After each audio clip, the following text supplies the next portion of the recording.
একটাই কথাই আছে বাংলাতে, বুক আর বুক বলে একসাথে, সে হলো বন্ধু।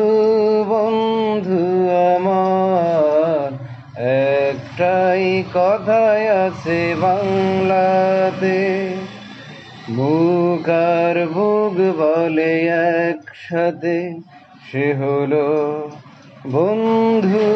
বন্ধু আমার, একই মায়ের গর্ভে জন্ম নিয়েছি, তাই বন্ধুকে বলা যাবে না।